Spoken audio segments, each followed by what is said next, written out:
welcome back to my channel. Today we're going to be talking about the recent books that I have read, and I didn't want to do like a monthly TBR because I don't know if you guys watch my reading vlogs. If you don't, I actually have been really busy the past months and my reading has just not been that great. So I always thought like, oh, I graduated from school, I'm gonna read so much, and I really don't. But anyways, I'm just gonna jump into it. Today we're gonna be doing a recent reads video, and it's gonna be talking about the books that I have recently read. I came across some really good books, so I wanted to just kind of catch up on them with you guys and kind of keep you up to date about what I've read and what I thought about them. We're not gonna do like really in-depth synopsis breakdowns because that just takes forever. I'm gonna roughly kind of briefly go over it, and I'm also not going to be doing any spoilers. I'm just going to kind of briefly be saying, but I'm going to be briefly just talking about the books that I did read and my thoughts on them. So without further ado, let's get started with this video. Also, I hope you guys don't mind, I have my phone right here because I'm using my Goodreads to just tell me the books that I have recently read, because I kind of need to kind of look back on it to see my scoring on what I rated it. So yeah, but without further ado, let's get started into this video. So the first book I wanted to talk about was Daisy Darker by Alice Feeney, and I picked this up because I think after I was reading Middle Game and I was transitioning out of my old job into a new job, I just did not want to read. And it's not because I didn't like reading, or I don't think it was necessarily that I was in a reading slump. I mean, maybe I was, I don't remember, but I think I just couldn't get into reading at the time. It was hard for me to kind of keep my attention because I had my attention into everything else. And the one thing that I feel like can always kind of pull me back down a little bit, that doesn't use a lot of thinking, which is surprising, but it doesn't use like a lot of my brain energy into like getting a new world system and getting an idea of the characters, are thrillers. Thrillers always keep me on my toes because they're just so like, to me, they're just so interesting and intense, and I always want to find out what happens, so it keeps me reading.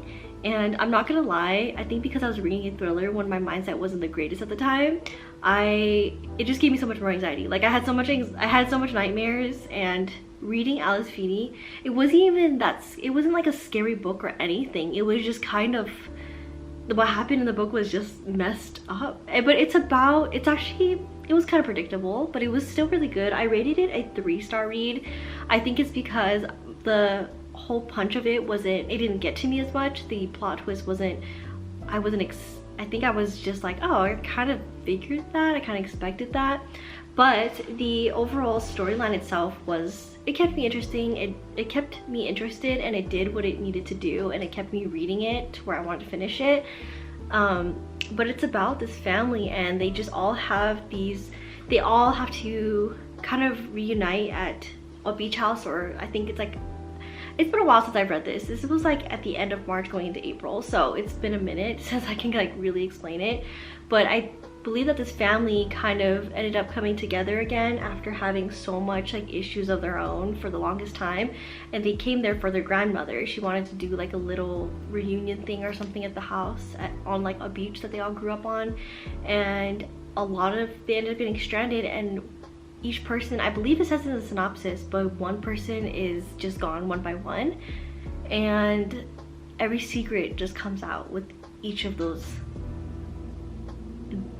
things, like every secret of each character, and it kind of like starts breaking down to who you think it's gonna be and why. And I think what was more like freaked me out a little bit more was like what happened on the flashback was kind of disturbing, and it was just really sad.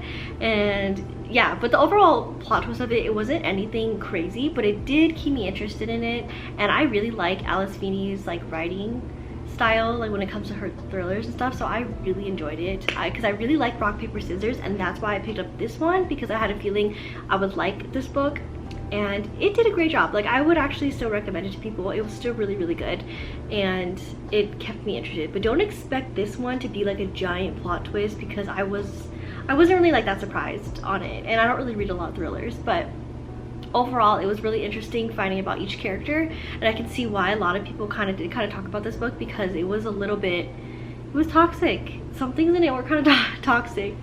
So that was one. The next one was the second book to, what is it, Anatomy, and it's Immortality, a Love Story by Dana Schwartz, and this is the second book to Anatomy, and I picked it up randomly. I know I was still at my old job because I was still kind of reading it. It took me a while to finish it, and then a bunch of things happened at home, but this book still kept me interested, so I think I rated it a 4-star read. I didn't think of it was like I liked Anatomy a lot better, but I think I rated it 4-star read just because the love interest wasn't, I just feel like it kind of came more near a lot farther into the book, and then just wrapped up so quickly. But otherwise, sometimes I kind of caught myself thinking it was a little slow, but it was never boring. It was still interesting, and I really loved seeing Hazel's character, and I loved seeing her like friendships that she had growing like in the story, like growing within the story, and her representation of like women in medical from back then, like how before it was just so much like frowned upon, and you know, like seeing what she did to get to where she could be at, and I just thought it was kind of like inspiring. So it was really, really good. I did rate it a 4-star read. It was still really fun. It kind of gave me like Pride and Prejudice vibes. I really liked it a lot, and I really loved the friendship that kind of like unfolded in it, and I loved that there was like some representation in this story. Like I thought it was really cute. I was not expecting that, so I really do like that. But again, it was kind of slow sometimes, and don't expect it to be super like romancy. It wasn't like, I don't think it was really like that. I think the first one was kind of more like that, but this one did have kind of like a little triangle that I wasn't expecting, so I was kind of like questioning like, who is she gonna end up with, or is she gonna end up with anybody? So I was really curious about that.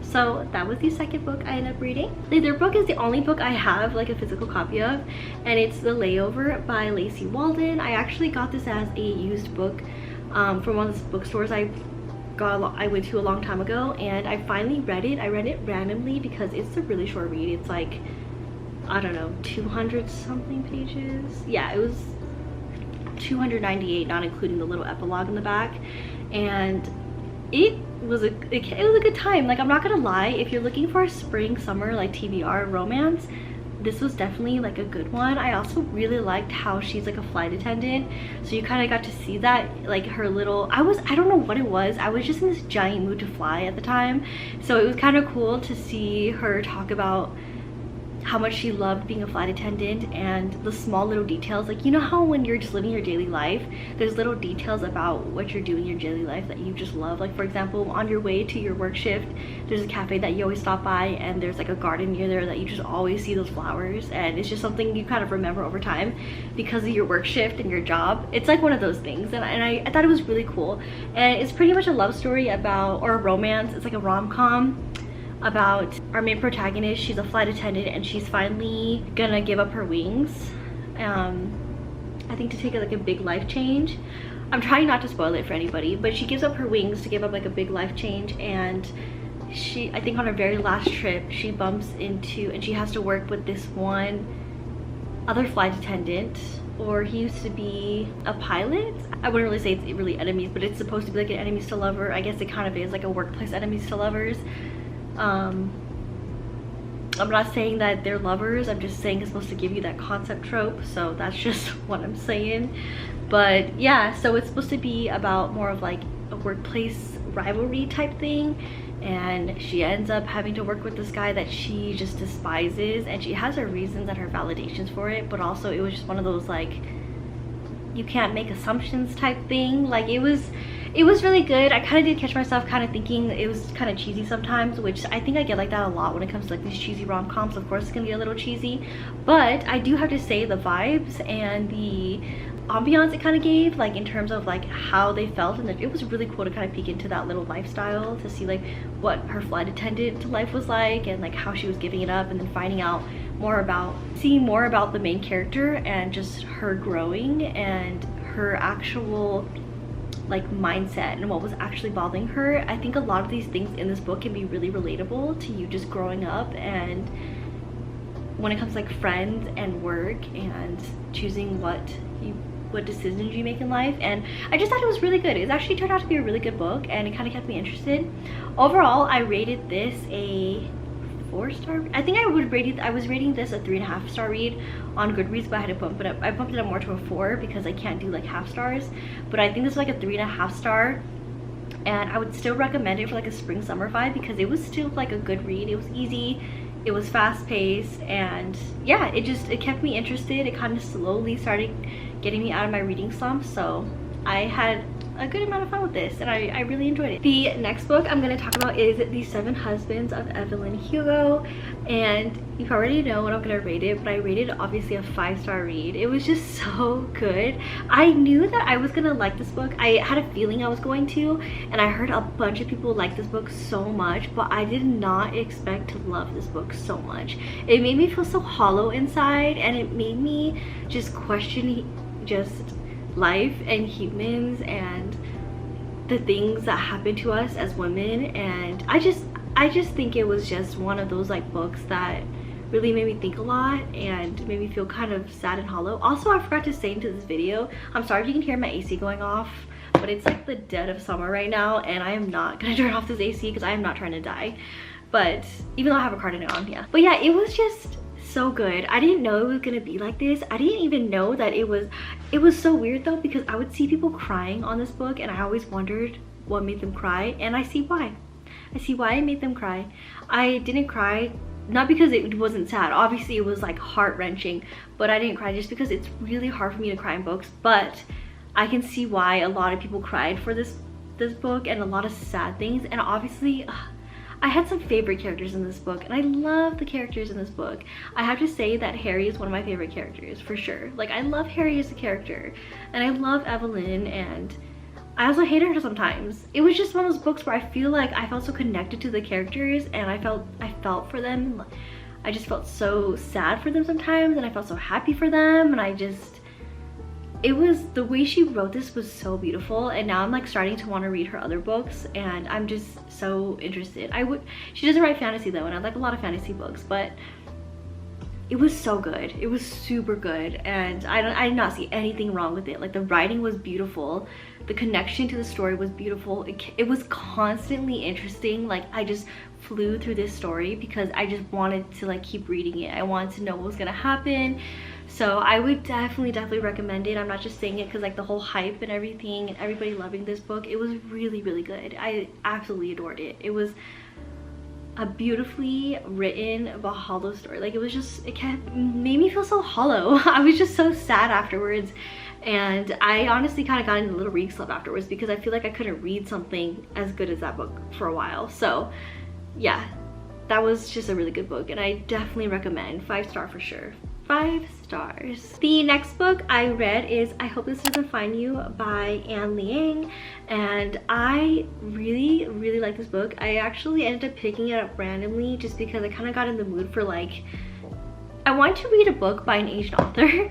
I don't know why, I just was like wanting to see something like more relatable in terms of culture, because like I just wanted to read something where they were like talking about Asian food and like Asian, just like more of a cultural thing, just because a lot of books I read, you don't really get a lot of, I don't really get a lot of Asian culture in it because I don't read a lot of books. Not because I don't want to, but I just haven't found a lot of books by Asian authors. And so sometimes when I read books that have some type of like Asian representation and I can relate to some of it, like such as like the food they're eating or certain habits that the parents had growing up in the household, I found it super like kind of comforting because it's something I kind of grew up with and something I could relate to. Like, for example, in the book she was talking about like a sweet bun, like a red bean bun with some mochi, and I liked it because I grew up eating that and it was like one of my favorite desserts. So I don't know what came over me, but I was just in this mood, and I think I was just watching a lot of K-dramas and I kind of wanted to read a book like a K-drama book. So I think that's why I picked this up, and it was actually okay. I'm not gonna lie, at first I got a little, it was good, but I don't think I was like as invested into it as much as I wanted to be. And I did catch myself kind of thinking it was a little slow sometimes. I just wasn't, I think because at one point I almost DNF'd it, not because I didn't like it. I did like it, but I think I picked it up because it was just like a random whim of emotion, and then I was like, I don't know if I'm really in the mood for this right now. And I think it was just a little bit too young, like too young adult for me at the time. So I was like, which I don't mind normally, but I think in the mood I was kind of wanting to read something a little bit more complex, like a more in-depth story other than just high school problems and things like that. But the romance in this book is actually really cute, and there's a lot of tension that grows within the story and the characters. And I'm not gonna lie, if I read this when I was younger, like in high school to college, I would have loved this story. Like I rated it a 4-star read because it ended up being really cute, and that's the overall point. It was like a romance, and it was actually really cute. It wasn't really corny or cheesy, but sometimes the character, I don't know, like the main character sometimes irritated me a little bit because she's just so, I don't know, sometimes she annoyed me, but then sometimes I kind of can relate to her as a character, how she can end up being like a little bit too nice. And I think that's why sometimes I got a little bit annoyed with her, maybe because I kind of saw some of myself in her as before. I mean, now I think I'm different, obviously, like ever since becoming a mom too, I'm like way different. I'm so much more protective. It was a fly. But I used to be, like when I was younger, I would say that I was really like a little bit too nice sometimes. But yeah, over time that just changed. That just changed a lot. But yeah, before I used to be a little bit too nice, and this was like when I was a kid, and I can see why sometimes it causes you to kind of boil up and just blow up sometimes, where you can be really mean. I was really nice when I was younger, but if I did get mad, I would get mad. And I think sometimes I can still be like that too, but I do kind of voice myself a lot more now, obviously, like so much more. But before, I think that's why when I read it, I got a little bit irritated of the character, because sometimes she would do certain things and I'm like, why would you do that? Like, why would you? But then I kept reminding myself that she's in high school still, and she's still learning and she's still growing. And I was like, okay. And then as I read it, the story progressed into like, it kind of gave me, this story literally is like To All the Boys I Loved Before. It was the same type of vibe, but obviously different. Like, I'm not gonna say it's exactly, but it's kind of the same thing. But it was really good. I had so much fun with it still, and I really liked the main character and the love interest. I really thought their like tension was so cute, and the buildup of it was actually adorable. And it just, you can relate a lot to like their growing up and the feelings they went through and the frustrations they had. And yeah, so don't expect this, if you're not in high school, like don't expect this to be like some complex reading. It's gonna be a lot of high school drama, but it was really good. Overall, I really liked it, and yeah, I actually enjoyed it a lot more than I expected to, and I'm glad I didn't DNF it because it was really good. And also, one thing about this book, it was just so easy to read. It was like, obviously it's like a young adult, but it was just like reading butter. Like, I felt like sometimes I was like reading it and I didn't even realize I was reading it because it just flowed. It just was like, I don't even think it really flowed. It just kind of just went by, and it just went by fast. It was just a really fast read. Obviously there wasn't a lot of pages in it. I think it was only like 200 something, but it went by really fast, and it was just a really easy read. So I'm glad I picked it up and I was able to accomplish a book within the month. So yeah, that's the other book. And the last book I read is a graphic novel, and I read it because I didn't know what to read and I wasn't ready to jump into a story, into a novel. And I read Beast Boy by Cami Garcia, I hope I'm not wrong, but it's the Teen Titan Beast Boy. And growing up, I love Teen Titans like so much, so I was like, I've been wanting to read this. It's been on my radar for a long time, and I saw that it was available on Libby, so I decided to get it on my Kindle, and I liked it so much. I read it actually in one night, and it was just so good. It was super cool because Beast Boy is like one of my favorite characters, and so is Starfire, but then I also really like Raven. But Beast Boy for sure was one of my favorite characters, especially growing up. I've always been obsessed with animals, and I was always obsessed with them.